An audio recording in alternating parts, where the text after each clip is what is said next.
First of all, thank you. Secondly, I'm probably the only AIA member, not non-member here. But so I am really a business guy who ended up falling in love with how Habitat serves families, and now we're engaged in several communities around southern Dallas and dealing with the community and our designs, which at times people don't like too much, to be honest. So I'm really interested in finding out more about and learning a lot about today's conversation also.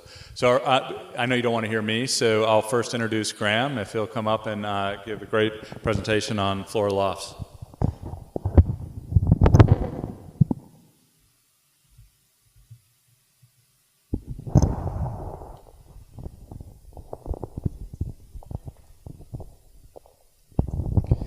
I'm a walk-around kind of guy when I present, and I've got my hands full here, so it'll be a juggling act to boot. Hope I can handle that. Flora Lofts, interesting project. I've been working on this for about 15, 18 years, and I've been working with different developers. I am not a developer. I'm an architect, and I'm an investor.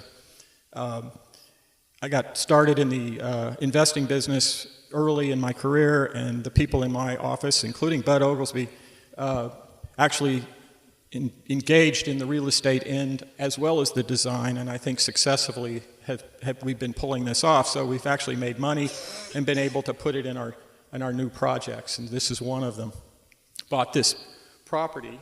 Let's see here. Too many things here.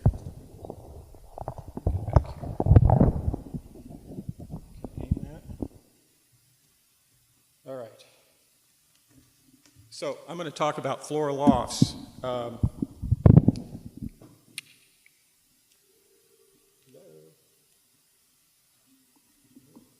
I going the wrong way? There we go. Okay, this is the site. It's at a key intersection between the Dallas Symphony and the Nasher in the Dallas Arts District. The Dallas Arts District was formed over 30 years ago with a plan called the Sasaki Plan, and it essentially is in two sections. The one is performing arts and the other is the visual arts. This is the intersection of those, and when we bought this property, we were inspired by the idea of fulfilling some of the stated goals in the Sasaki Plan, which was reflection of the vision of the community. So here's the Sasaki Plan, 30 years old, still hanging around. We're about due to replace it. And you see these pages on the side. That's 4 pages that talks about artist housing. So you go 30 years forward, and we suddenly get this bright idea, we're going to do it. And kind of been lurking around in the back of our minds. So what was the Sasaki Plan trying to do? Well, it was trying to vision a community that was something more than just a cultural theme park. Certainly the cultural community and the money has come, but it also talked about including the artists and residencies, creating urban vitality on a 24/7 basis, and it wanted to do this with a critical mix of uses. So we conceived this as a first phase, a modest project, and so we basically tried to leave what I call the flat earth society and think in 3 dimensions. So this is the flat earth version of it. We've subdivided the property into 2 ownerships, one for artists and one for a tower later on. And this is kind of what we came up with. This project was done in 2013. It has 47 units of housing in it. It was purposely modest so we could afford to do it because we're not like a big development company. And it had 39 units of artist lofts, affordable, and the subsidy was through the low-income housing tax credit program. So there was $8 million of public money in it. It has 8 units on top of market rate, which we're calling community residences, and those will be marketed to the cultural institutions so that they can have artists in residence there. And we've also been approached by shall we say, artists that are more successful who want to live with other artists. So the building is really conceived as an artist community. It also has, and I'm talking about the mix, 10,000 square foot of commercial retail at the base, what's a critical mix for a community that's basically right in the middle of all the cultural institutions? Well, we didn't really see a need for more exhibit space or performance space, so the best ideas we've come up with is, one, a technology gallery, because everybody likes to look at gadgets and gizmos, so we'd like to put an Apple store right on the corner, and we're working hard on it, and we're very hopeful. Second, we have a lobby that has a gallery in it, a bar, a cafe, a flower shop, because of course it's on Flora Street, and then neighborhood services all in that bottom section. So this is the elevation of the building. You can see the artist lofts. We just got through the city and we got our heights increased because we went into the no-go zone and we wanted 11.5-foot floor to ceilings instead of 9.5. We won that on Wednesday, so it's going to be a little taller than it's supposed to be. Side views. So how does this deal has evolved? And you can see on the right the original two-phase project with Flora Lofts, and then on the left, the tower, which we were intending to build on what we called the back 40. And then the artist lofts have morphed into that green L-shaped building, and we have underground public parking. And it's interesting, the parking is really kind of an important piece. We actually have a subsidy from the TIF board for $2 million to provide affordable parking. So this is how the ownership is. You can see the tower there, yellow, the artists, which is owned by a nonprofit artist support group called La Reunion, Texas, the retail, which is owned by the owners of the tower, and then the underground parking. And nobody wants to own it, so I guess I will. I think it's a good idea. Here's the latest plan, and it shows how we've adopted that section along Pearl Street there at the top and connect to Clyde Warren Park. We've gone right out to the edge of the street for the pedestrian experience in a shopping, in a retail frontage. And this is our flow pattern. What you see here, the public is invited into the lobbies of the residential buildings. They also use the parking below. So instead of like, let's say the building next door, which tends to be a sort of enclave, a secure enclave, this is very porous. The public can go right into the lobby, and the security is handled through biometrics in the elevators, cabs, and some rather high-tech other devices that have come available. And this is our landscape plan. We just presented this to the design peer review today. You can see we actually have a motor court. I think that's going to be controversial because some people believe that's a bit too suburban for downtown, but I think we've got a different idea here.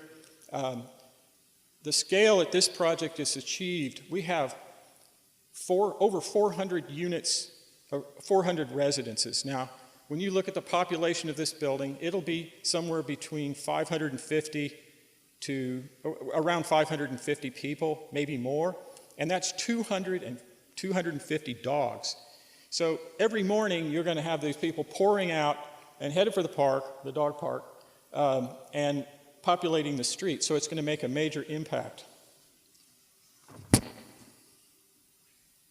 Slide. So here is the latest rendering. We changed the architecture. I stepped back and we brought in a tower architect from Miami, and we decided it was in the best interest of the project to bring everything together architecturally and not make it look like it was two different projects. You can see our hoped-for Apple store on the corner right there. and the tower behind. And this is the new facade for the, you can see we lifted the space on the corner along Pearl. And that shows our encroachment into the zone that we're not supposed to be in from the Sasaki plan.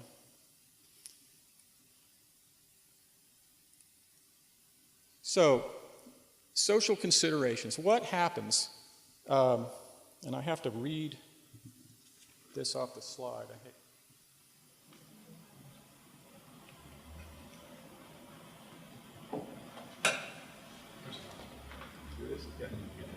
Perfect.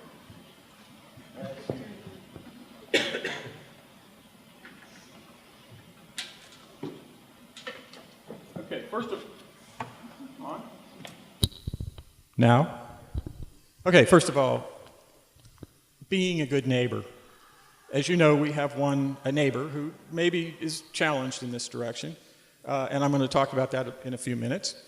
Two, the addition of residents in a lively public street space. So that's been the prime design consideration since we began. We want to support artists, and we're doing this. We're subsidizing them. We're creating a community which they can share their ideas, and it's not for just visual artists. It's also for singers, performance people, technicians on the stage. Any kind of art form would qualify you for this to live there. And then you also have to be poor, except if you want to live in the unaffordable artist lofts on top, okay? Extend the support to the region.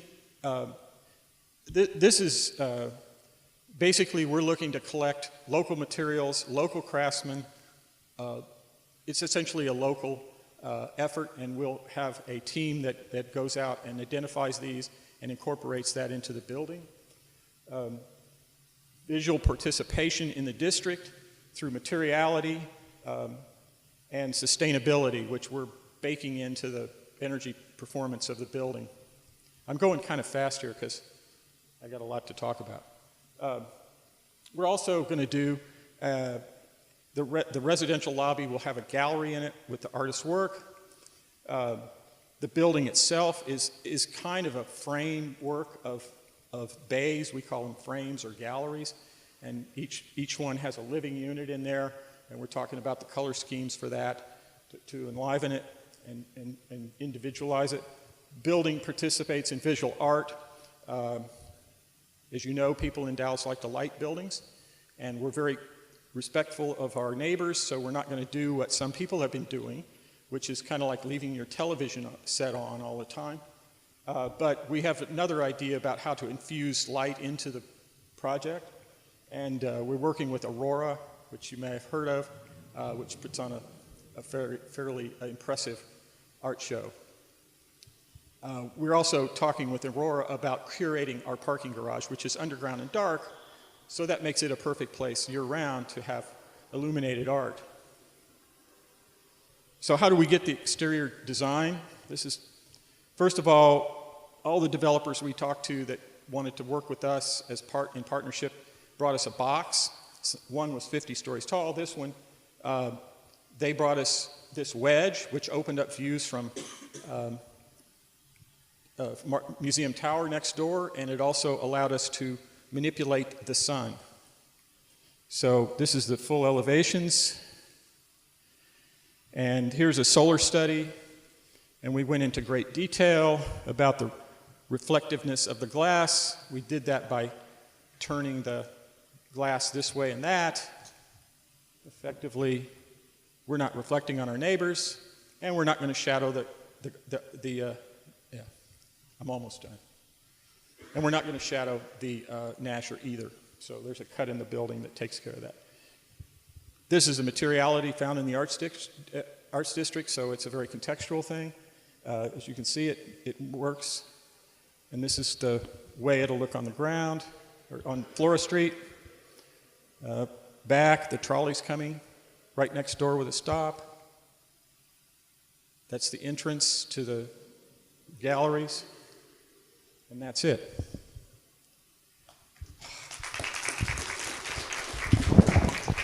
Thanks, Graham. Now, Brian will come up and give his presentation.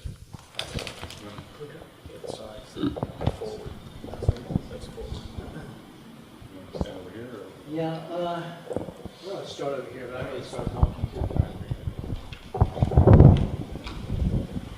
to you. So good afternoon. I'm Brian Keith.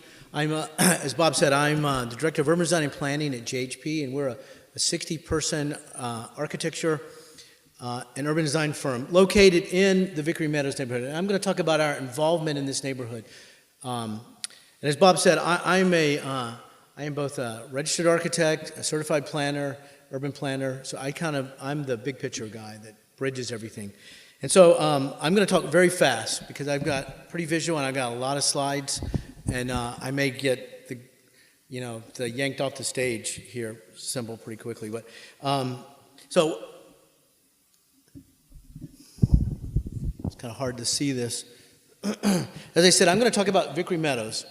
So I don't know if everybody, in fact, I'm going to switch here just so I can.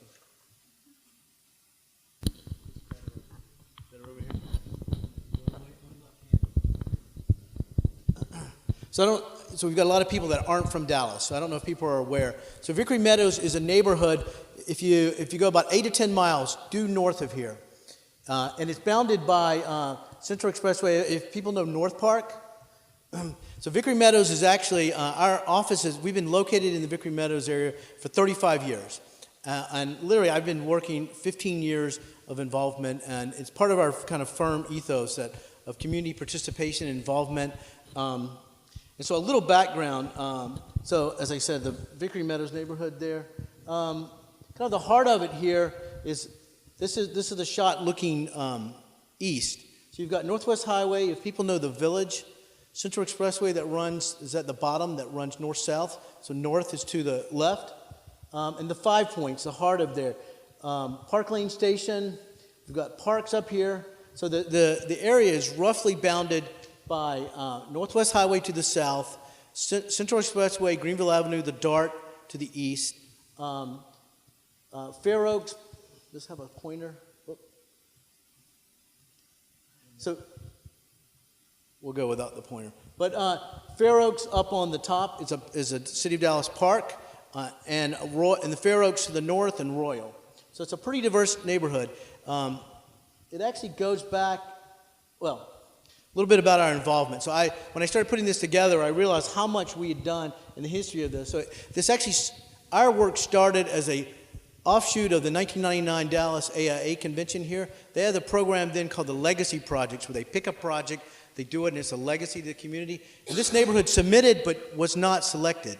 But we, as an offshoot of that, began involvement and solicited the help through the Dallas AIA, and I was the chair of the Urban Design Committee, and now it's become the Community by Design. So that was 1999, 2000 to 2004, so the Dallas AIA was involved in community efforts and a variety of things. We had a 2005, a Vickery Meadows Neighborhood Summit. 2005, 2006, the Dallas implemented our first comprehensive plan. So we did not have a comprehensive plan before for that, the City of Dallas. It's called Forward Dallas. This neighborhood was targeted as an implementation neighborhood. A TIF was established in 2006. We worked from 2007, actually we worked 2005 to 2007. I've got a misplaced. We were hired by the Vickery Meadows Improvement District through a grant they got from the TREC to do a redevelopment study as an offshoot of the Forward Dallas plan. We have since taught studios at UT Arlington, Urban Design Studios, about 3 years. And in fact, some of our panelists here were one of my students in it. And then we've been involved in the White Cube effort, which was the National Museum celebrating their 10th year anniversary. They had a program to put art in the city. And this area was selected. They had 3 art cubes. An artist from Houston was involved, and we took on one of those, and you'll see. And then we've been involved in the Vickery Meadows Improvement District, the TIF. One of our members of our firm serves on the improvement board. And so a little context, a little more context. This is the Vickery Meadows Neighborhood Improvement District, which shows you all these various efforts and areas. A little history. This was actually a small little sleepy town in 1850. So you were out in the countryside from downtown Dallas when you lived here. We've since grown up. This is actually the densest part of the whole city of Dallas. In the late 1990s, over 50,000 people lived in this community, representing 27 different languages were spoken. It's a huge influx of immigrants. And so not surprisingly, when the Ebola outbreak happened here, that was a West African that was in this neighborhood. They have a large Western African immigrant population, Eastern Europe, South America. It's very, very, very diverse. A little more background. So this is kind of looking north. Central Expressway, Greenville Avenue, Half Price Books, if people know it, REI. These are all the edges. So you have this very working class area, the densest part of the city of Dallas, 2 DART stations surrounded by affluence all around it. It actually, a little more of the social history, in the 70s, it was the swinging, hip place to be in all of Dallas. It was like the young, just to-be place. You had all these apartments, small apartments made, young professionals. 30 years later, full of immigrants in apartments meant for one. And so a lot of the businesses around it have been involved. The Presbyterian Hospital is up here, and they, just out of self-necessity, because they were being overwhelmed by their emergency care efforts, so they've been involved in a social and health partner on the part of the improvement district. Again, a big plus of this is there are 2 DART stations, the Park Lane station and Walnut Hill station, in a community lacking walkability, but with a huge population that actually would benefit from being able to access these. So this actually shows our office is right here. So we've been about 20 years in this location, 35 years in this general area in the neighborhood. We're the northern edge of the Vickery Meadows and actually within the improvement district. Presbyterian Hospital, major, again, new development, kind of outside it, very high end. So through the AIA, we were involved in a number of charrettes. And in here we had, again, this 5-year period, we probably had 4 or 5 programs. We worked in the neighborhood, we had analysis, we came up with ideas. And again, as an AIA member and working on it, we're skirting a fine ground of providing work that would be a catalyst and helpful to the community, but yet not something that should be paid, because we have to make a living as planners and architects as well. But again, we saw a social responsibility that we work here. It's kind of in our ethos as a firm, and it's to our betterment to have a better neighborhood all around. We got students involved and Boy Scouts, everybody drawing. We had a kind of a summit summarizing some of these things. At the same time, the Ford Dallas was going on. Again, a lot of ideas. And a lot of these ideas you'll see then got incorporated in some of the Ford Dallas visions and other studies and are now being implemented. And so hopefully I can get through the whole history of some of this. So again, the first comprehensive plan for Dallas, 2005-2006, Ford Dallas. It was an effort to identify a plan for Dallas and come up with a form-based code was one of the offshoots. This neighborhood was targeted as one of the implementation areas, but they had no money to actually do a study. They did sort of these basic ones, but no kind of in-depth look at it. And I'm going to go through this very quickly, but this kind of explains a lot of our, as a firm, our TOD and mixed-use work and why we think this is a really intriguing area. I mean, Dallas, we have the largest network of light rail in the country. So DART is the largest light rail transit network. And we have 2 of those stations within this neighborhood, again, with the highest density in the whole city and a walkable, affordable, working-class neighborhood. All you got to do is look at a lot of the growth projections from INCOG that say that we're growing in Dallas, 16,000 people a year, approximately. That's like 250, that's 65 mixed-use developments a year, if you just extrapolate it. The growth of Reconnecting America is a great website, a great resource.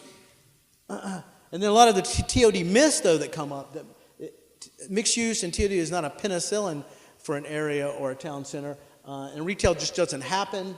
The car is not the king. The rail is not really the worst offender when it comes to noise. The highways and the buses are far worse. And then also the value creation that these 2 stations come about. So we were hired through a TREC grant that the Vickery Meadows Improvement District got, and they leveraged that grant and paid for us to do an implementation improvement study for this area that we looked at it as a firm. So we analyzed existing conditions, the patterns of walkability, the new schools that have been put in, existing zoning and land use, and we proposed using the form-based code a new walkable, using the codification that had come out of Fort Dallas, mixed use, new parks and open space. Ironically, one of the largest kind of, outside of the Trinity Forest, but one of the largest kind of parks area was really cut off from the whole neighborhood. Consistently in their surveys, they pointed that we have no access to parks. They have these giant parks. All right, I'm going to speed up here. So a lot of studies, urban design guidelines, and I'm going through the fast one. So the student work that some of our panelists are on, we taught an urban design studio. This is an urban laboratory. A lot of interesting ideas came out of this. The White Cube effort, as I talked about, and this was our submission that we built, and then we helped in the construction of the other ones. They were in place. Some of the 27 languages in the neighborhood are representative. And so this was up for about a year. Pop-up markets and artist galleries took place.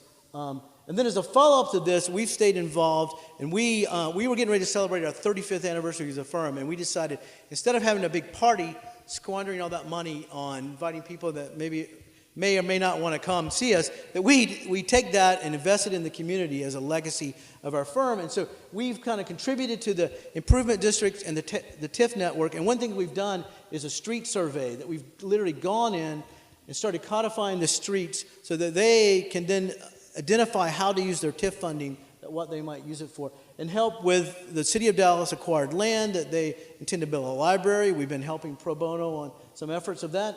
And again, we think it's a great opportunity area, and we're being a good neighbor, and it's a long effort of involvement. And so there's a lot of potential. This was really the idea of this heart that people identified as a crime-ridden area, the 5 points here. If you said that, people thought this was the worst part of Dallas.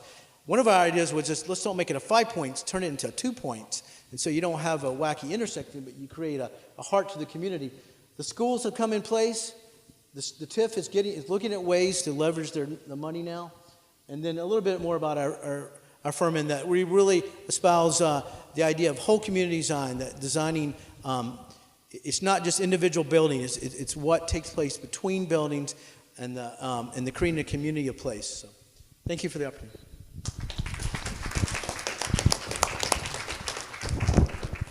Hey, thanks, Brian. Appreciate it. Next, I'll introduce what I'll call the Bonton crew, if they can introduce themselves when they start talking. But this is an interesting project that we at Habitat are actually involved in. We've been in the Bonton neighborhood for a long time, and like others, I guess I have a small man crush on Daron because he lives what he says. So it'll be interesting to see what he says.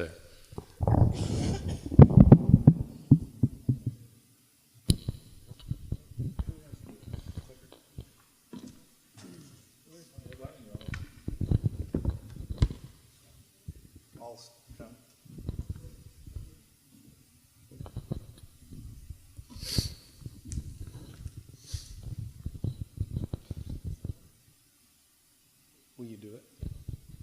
Good afternoon. My name's Daron Babcock, and I am here with a special group of folks that I'm excited. I think this fits very well because really without the collaboration of folks like you that have the expertise that you have, this couldn't happen, along with many other things in our city. So my name's Daron. I am the founder of Bonton Farms. I am a lot of things, and among those things is now I'm a farmer. I don't know if any of you are old enough to recall a famous comedian and somewhat of a movie star, Lily Tomlin. But Lily Tomlin used to say that I always wanted to be somebody, and now I realize I should have been more specific. I resemble that remark. So I'm a farmer.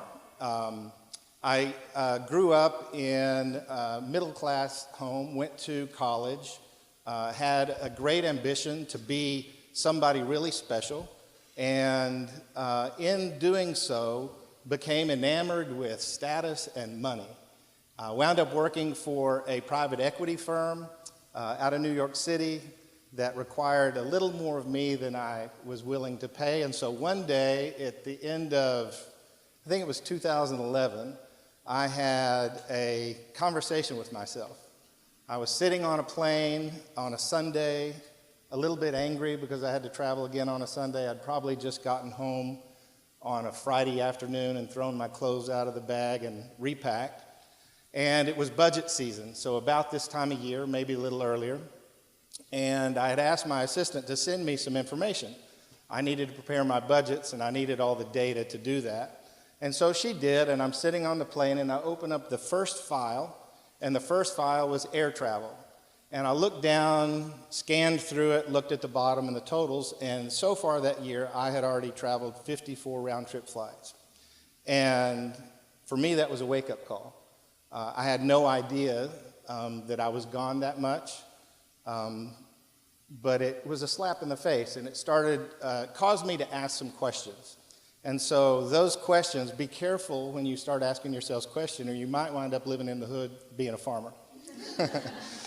Would you advance? So I wanted to give you, this is a picture of the levee, Trinity River Levee, where the farm is located. You can see our goats and the skyline in the background. For perspective, our farm is about 7 minutes south of downtown. And one of the points I want to make before I turn it over to the team is that no matter where you're from, it's likely that you live in what I call a tale of two cities. We have dramatic differences between communities within our own cities. And I was just reading in the publication, Public Interest Design is a practice of design with the goal that every person should be able to live in a socially, economically, and environmentally healthy community.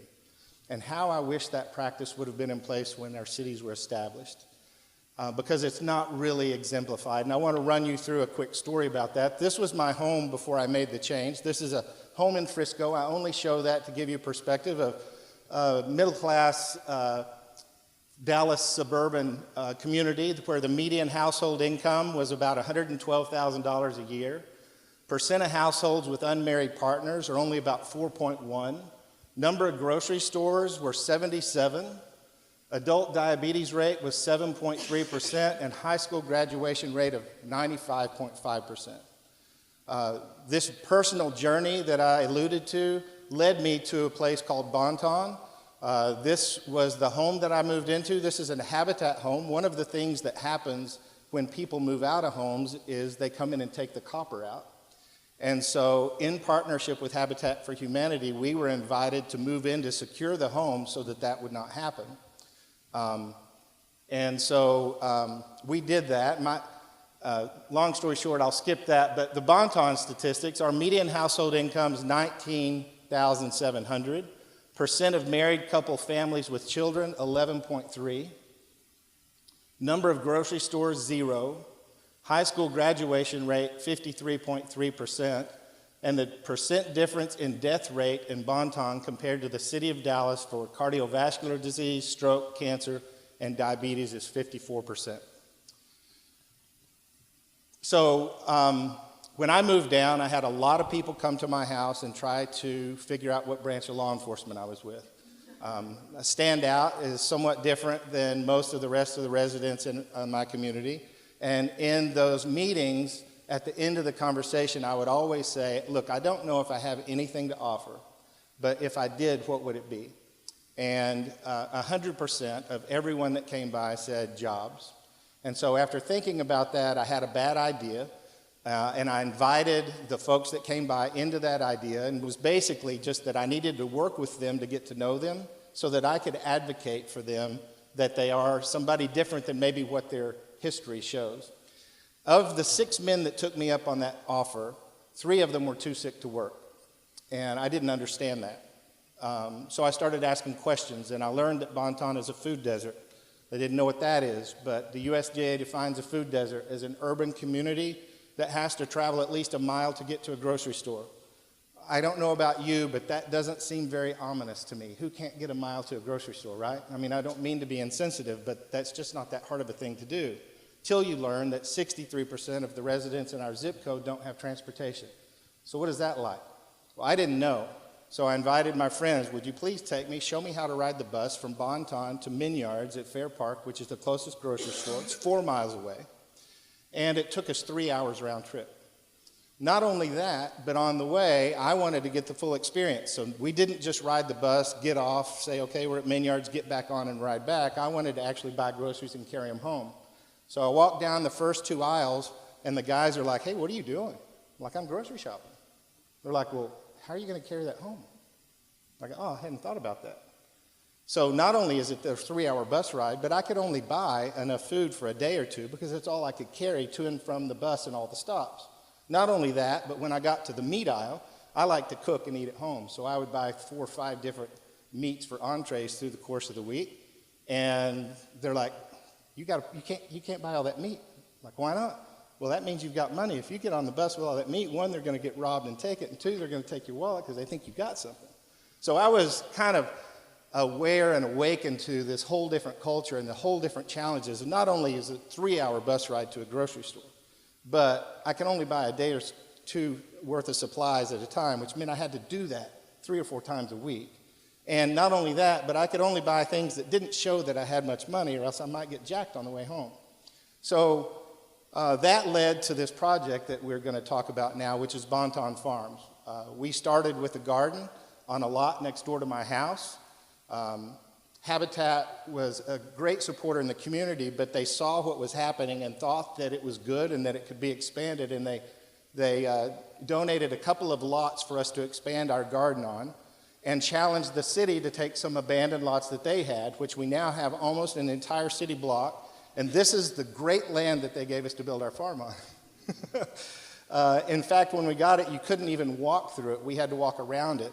That's a really big bulldozer back there, and you can hardly see it. But we had to start by clearing the lot, and after a little bit of work, well, it's not going to show that. So you'll see it at the end and kind of what it transformed into. So with that, I'll turn it over to the pros.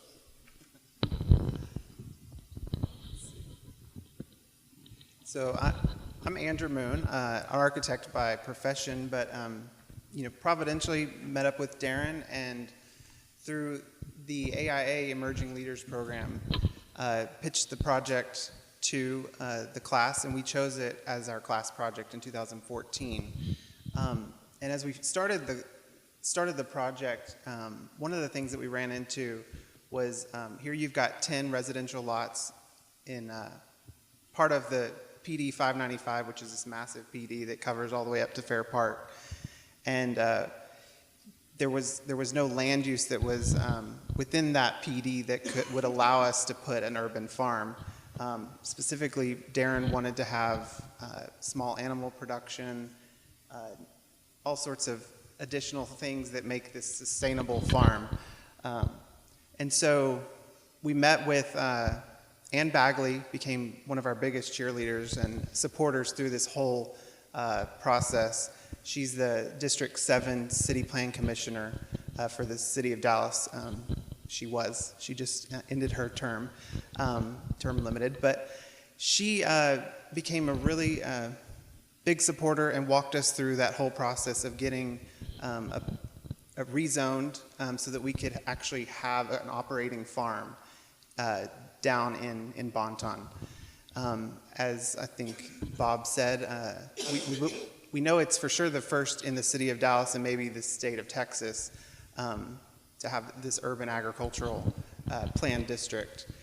And Michael and I worked together outside of this project, and he's actually the one that kind of brought the project to me back in 2013 and when I first heard about Bonton. So we, over the course of from March of 2014 up until November of 2014, we really worked with the City of Dallas, made our submittal for the rezoning and the PD, allowing all the different land uses, and walked through some of that. And then, I guess, later that year is when we made the submittal and got before Planning Commission and then City Council approval. I'll let you kind of talk a little bit more about the engineering and the plat process and all of the kind of the nuts and bolts of that that process. All right. So as Andy mentioned, we worked together outside of this. And then when we got to meet up with Daron, he was telling us what his vision was and what he needed to do. And we kind of looked at each other and were like, well, hey, we do this every day. Let's help Daron out and be a great way to serve with some skills that we have. What we quickly found out is it does not matter how good your intentions are. You still have to follow city processes and go through all the red tape.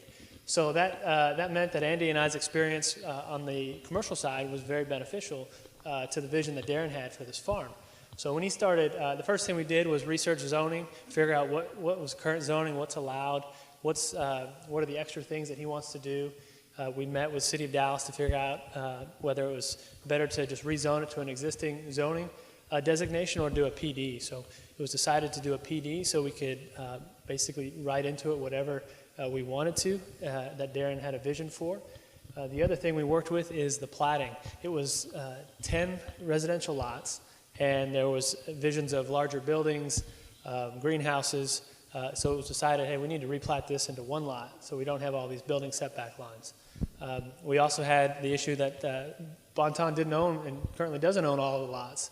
It's a mixture of donated lots, purchased lots, and we're in the process of, we've finished a preliminary plat, and then now you have to submit all your engineering drawings, improve all your drainage, so it's just like a regular project that most of you probably have been a part of. So we're currently working through that, and but it has not stopped the construction out there. So I'll let Laura explain that a little bit and see more pictures. Yeah, and before Laura talks, I just wanted to kind of tell you, as a part of a continuation of the ELP program, Laura, I actually co-chaired this year's class, but Laura is a participant, and the class again decided to continue the Bonton Farms project. So Laura's here to represent the whole class.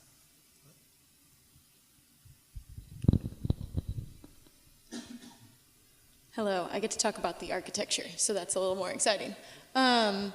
So this is an aerial view, and we're currently working on the caretakers' quarters and community center at Bonton. One of the challenges Daron has is the farm has gotten pretty far along and growing, and everything is going to his house to get washed before it goes to a farmer's market for sale. So with the help of Andy and Michael, they've been able to establish the farm already, but we really need a building on the property to help serve the community, and the community also needs a community center as well.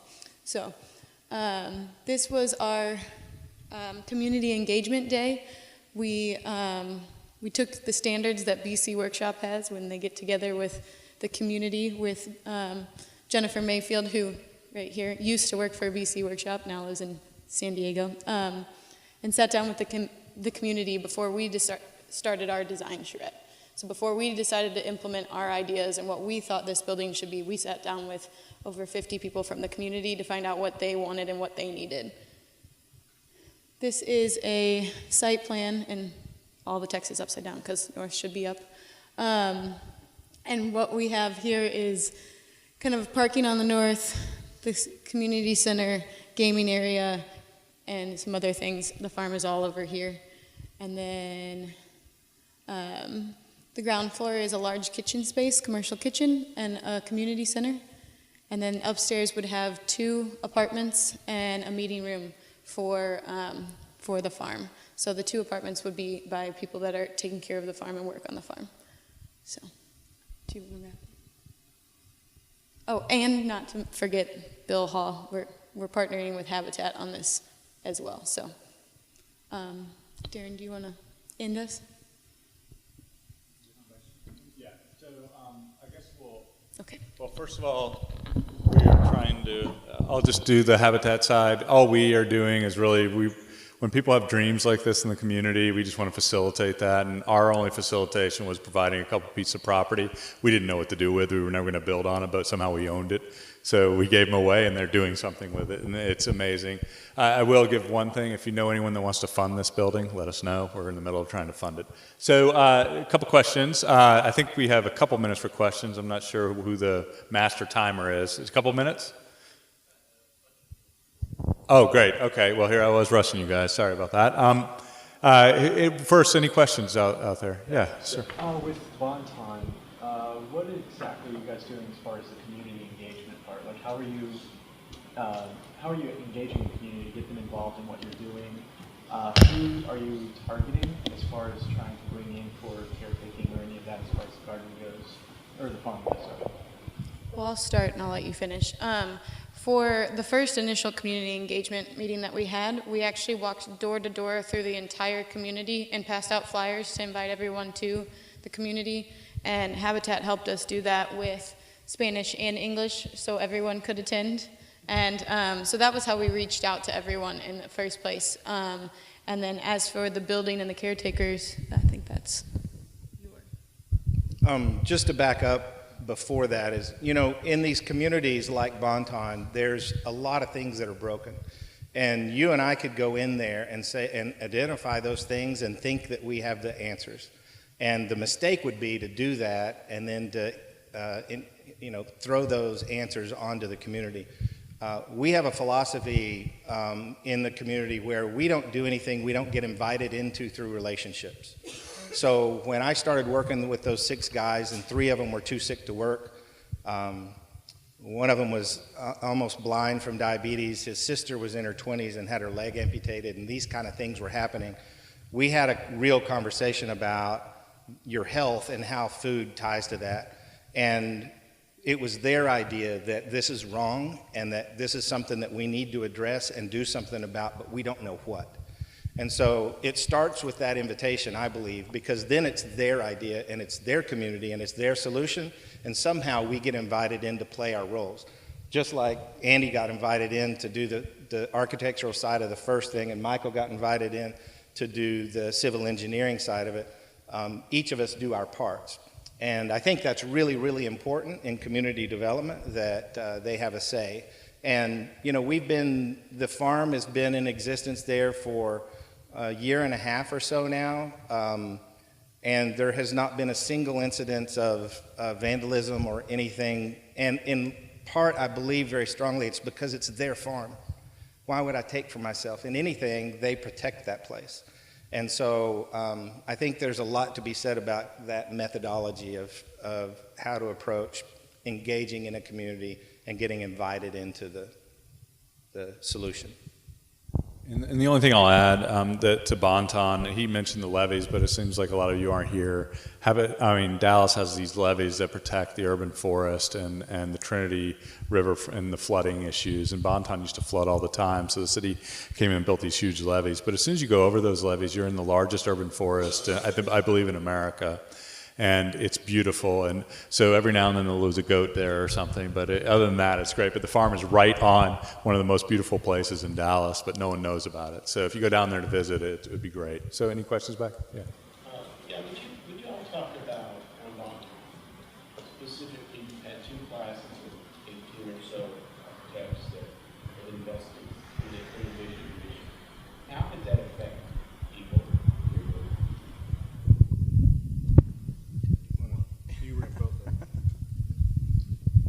Well, actually, personally, my wife and I, we just finished up designing our own house, and we purchased a small plot or a couple of lots down in Bonton, and they're getting ready to move in the next 6 or 8 months. So it affected me pretty deeply, and as Daron said, you kind of get invited into these people's lives, and we were down there working on the project, but also got to know so much of the community and kind of fell in love with it and feel kind of drawn down there to go down there and live life and do community with them. So a lot of people think we're kind of crazy, but we want to be part of something I think that we see as moving and effective and really revitalizing the community. So, but overall, that's my own personal story, but I know, as you mentioned, Bob, there was 24 people in our class, and just all of them, we just fell in love with the project, and I think urban farm and farming is very kind of a trendy thing right now across the country, but just fell in love with the project, and it's fun to work on a project that you feel is moving forward a community that really needs it. So. What's the potential of Bonton? I mean, is the farm going to serve a certain number of people to keep them from having to ride the bus 3 hours to the grocery store? What's the potential? Well, I think the potential's extraordinary, because I think that the farm will have an effect on the whole city. You know, we have 40 food deserts in Dallas. Bonton's just one of them. And so the fact that we have somewhat of a solution, it's not the thing that's going to solve the whole problem. But, you know, I cannot tell you how many residents have come down and toured the farm, and the thing that stands out to them that has caught my attention that I would have never guessed is not about the food that we're growing. It's not about the jobs that are being created. It's that, you know, we've had these problems down here for years, and we've always felt powerless to do anything about them. And what this farm does is it shows us that if we stand together, we can take back our own communities and solve our own problems. And so who knows what impact that'll have years down the road, not just as it relates to food, but all of the other issues that we have. But Bonton Farms itself, as it relates to food, we can grow when we get better at it. The experts say that we can grow 250,000 pounds a year of vegetables. We get 8 milking goats. We get 1 gallon of milk a day, 16 gallons of milk. We get 8 or 9 dozen eggs a day. And that's all what's produced locally. But what we're talking about is, once this building's finished, can we partner with others to supplement the food we grow with other fresh food? And so not all the fresh food in Bonton will actually come from the farm, but without that catalyst, it wouldn't exist altogether. So I don't know that, I think history will judge the impact that this has, but my prayer and belief is that it's going to be much larger than just food even. But I think it will impact not just our community, but the other 40 food deserts and the people that are fighting for them as well. Can you connect just the last dots for me? Because I don't quite understand how the food goes to members of the community, or how members of the community are employed in any way. Well, we've decided to set the farm up as a business, so it's not a community garden. Therefore, the produce that we sell, or that we grow, we sell, and that proceeds fund the operation of the farm and the jobs. Our approach is a little bit complicated, because we want, idealistically, to be a sustainable farm. Most projects like this rely on grants year after year to keep them going, and we don't want to do that. So what we do today is we sell a portion of our product to the most affluent, biggest name chefs in Dallas for the highest price we can, and then we subsidize the price in the community, so that, for example, I sell eggs to the chefs and to the farmers market for $6 a dozen. I sell them to the community for $3. I couldn't even feed my chickens for $3 a dozen, but I can feed my chickens and pay the workers with $4.50. And so as the farm grows, right now we're selling about 80% outside the community to fund the jobs. As the farm gets more productive, I believe that will come back into about 50-50. And so that's a unique approach, but it's our approach to trying to be sustainable. And how many jobs are So we've got 3 things going on. We have full-time jobs at the farm. We have 2. We have 1 part-time job, but then what we do is we have people from the community all the time come and say, look, I'm tired of living like this. Now that this has been going on for some time, they not only say that, but they say, I see what's happening and I want to be a part of it. And so what we do is we invite them into a program. Most of the folks in our community have some significant baggage that prevents them from being a productive part of society, being able to go out and just get a mainstream job. So what the farm does is it gives us a training ground. So we use the farm and we pay people stipends. They're not even jobs, but it's an allowance so that they can come work on the farm, so that we can start working through those issues. Most of the people from Bonton don't have driver's license. I don't know if you know this or not, but you get in vastly more trouble for driving on a suspended license than you do for driving without one. So over time, you've just learned that, hey, let's not get a license. So we have all these issues because now I'm working with 40-year-old men that have never had a license but driven their whole life, and they have 47 tickets and $38,000 in fines. And we have to work through that We have to teach them a skill. We have to show, whatever their voids are, whatever's limiting them, that farm gives us a chance. So we have 8 of those people that are working on the farm now for a stipend, and that will always ebb and flow. This is a fascinating project. I heard about this from Susan Marshall at Greene Architects. I don't know if it's here, but I didn't know you were going to be here, and so this is a nice surprise. But I have a kind of design question and tons of questions for you later, but are y'all implementing any permaculture design principles or principles from eco-villages to kind of integrate and get maximum value out of what you're doing? Yeah, absolutely. Permaculture, maybe if you were a permaculture expert, you might not think so, but everything that we do at the farm has a place in the ecosystem. So, like, we raise chickens not just for eggs. Their number one job is to produce soil. So, for example, you guys have probably heard the big press about food waste.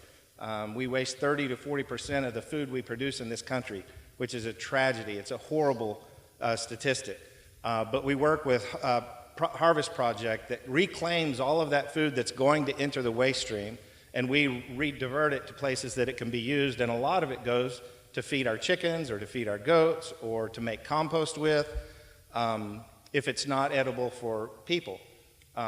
Chickens can eat a cucumber today, and tomorrow it's fertilizer. And so everything in there, whether it's the fish or the chickens or the goats or the turkeys or the plants, everything has a place in there that works together to provide all the things, all the ingredients we need to run an organic farm. Could I just change the conversation with the question? Graham, could you just talk about affordable housing? You're out in front of that curtain here in Dallas. What's the trend in Dallas on affordable housing, and what's maybe the politics of it? Or not?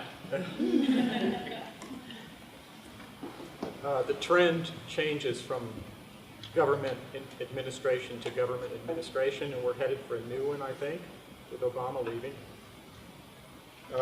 So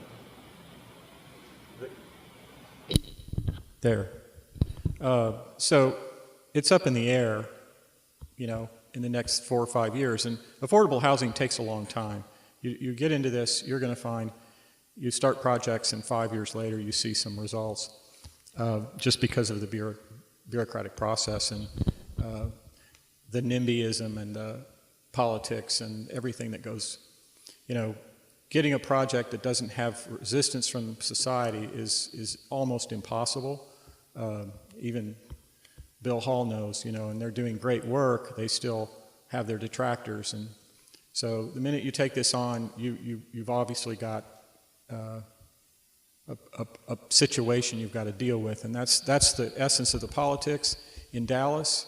And we also have new laws that have, in fair housing, that have changed the landscape and policies. When we started doing affordable housing for homeless people, the Republicans were in charge, and for whatever reason, that got done. I think just because they needed something to show that they had done, and now with gridlock, it doesn't get done. And people have the right idea about it. So I have never figured this out, I guess is what I'm saying. I'll jump in on this one because this one I actually do know a couple things. I'm not an architect, so I don't really have much to say about those other things. But everyone thinks of affordable housing, they immediately think it's homeless housing or the poorest of the poor. What we're really missing today in Dallas is there's no middle class or middle income housing. And what I mean is, if you make $50,000 to $100,000, there's really there's no space for you in Dallas unless you want to rent a place in one of these. There's no neighborhood, or there are, but they're very far and few between. And that's the main portion of the population of the 400,000 or so families that live in Dallas. 175,000 of them sit between $50,000 and $100,000. Yet we don't have great spaces and great places for them to live.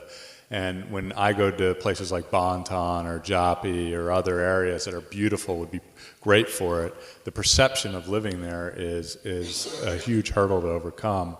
And quite frankly, I think it's almost a bigger issue today in Dallas than quote unquote affordable housing is middle income housing. And how are you going to do that? Because as a city, that's where are people going to go when they work, right? And today, if you're a middle income, you leave and you go to the suburbs not because you want to live out there and live 30 minutes away from where you live, but there aren't choices 10, 15 minutes from your house. So my personal opinion is in the next few years, we've got to change that conversation because affordable housing, yes, middle income housing is affordable housing, but as soon as you say affordable housing, everyone says, oh, we got to home more homeless, which we do need to do. I'm not saying we don't. But the bigger issue for the city survival over time has got to bring back that middle income buyer. In that same vein, the Supreme Court ruling on fair housing and tax credits in Texas is going to force everything to change, right? So we don't really have 4 years necessarily. Isn't this something that everybody wants to start doing immediately? Yes. So if you're not familiar with that was a case brought up here in Dallas. And it's going to be the crude way of saying it, we were putting poor people in poor people neighborhoods, so they never had a chance to get out of that neighborhood, right? And if you're going to use a government dollar to house poor people, you should make sure it's in an environment or a neighborhood where those people or people like that are low income can actually have a better chance of moving from low income to middle income. And the chance of that happening in a low income neighborhood are very, very intimate, very, very small. So they brought a case and they won because in Dallas, right or wrong, I'm not saying this is what I think, but the case basically said, yes, all you're doing is putting all the government dollars in low income neighborhoods, not giving them a chance. So basically everyone's running around trying to figure out what the ruling really means. And I don't think anyone really knows what it means right now, other than the city has tried to pass a couple of projects in lower income neighborhoods using dollars, and they've been refused or rejected. So I'm not sure where that's going to go. I don't think it holds anything up, but I do think what it does is it will cause people to rethink their projects as they move forward. And then there's another issue that is coming through Neighborhood Plus about inclusionary zoning and stuff, which will never happen in Texas, but that's what people are defining it as, is if you get something from the city of Dallas, what should the city of Dallas get back in return instead of nothing? That's the question, and I'm not sure what that answer is. I would say personally, I think it should be proportional to what the city gives up, but there are people who think, hey, this is my project, I'm bringing it. There are a lot of different sides to every argument. So, any more questions? I have a question about her grant, the museum tower and the floor loft and the reflection from that. How have you taken into account the design and materials to not have all that reflection come in on the loft? Well, fortunately, the lofts are on the other side of the building, so they're protected, but you also have the tower residences that face Museum Tower, and we just have to pull the curtains at a certain time of day. The fortunate thing is it doesn't last very long. At the Nasher, they call it shine time. It lasts for about, an hour or two. And so it's just an unfortunate, and we just live with it. That's basically the answer. Yep. Any other questions? All right, I don't know how we're doing with time. We have about 5 minutes until our last speaker. So if anyone has one last question for these guys or for the Encore Park folks, I guess I'd like to open that back up, or we can set up for the next speaker. Well, let me just say thank you to all the panelists. Really appreciate you coming and being here today with 3 great projects. I think they're all interesting and amazing way to help people have a better life. So thank you for being here today, and thank you guys for spending some time.